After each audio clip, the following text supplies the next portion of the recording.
यह कहानी है दो सिर वाले पंछी का। एक वन में भारन नामक पक्षी रहता था। उसकी आकृति विचित्र थी।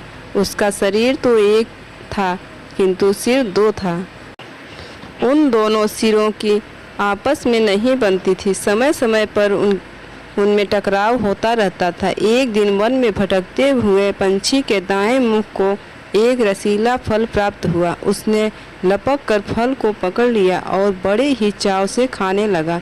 यह देख बाएं मुख की भी लार टपकने लगी।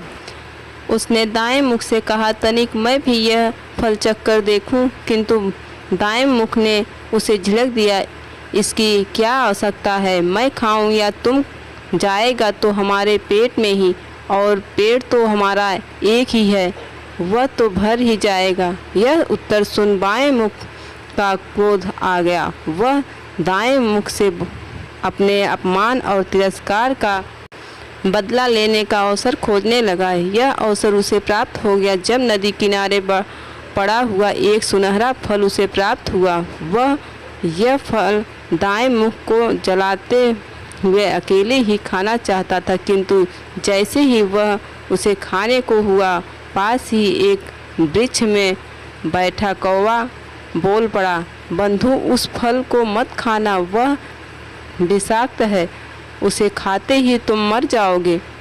यह बात सुन दाएं मुख ने बाएं मुख को चेताया और रोकने का प्रयास किया, किंतु बायां मुख प्रतिशोध की ज्वाला में जल रहा था। उसने दाएं मुख की एक ना सुनी और वह फल खा लिया।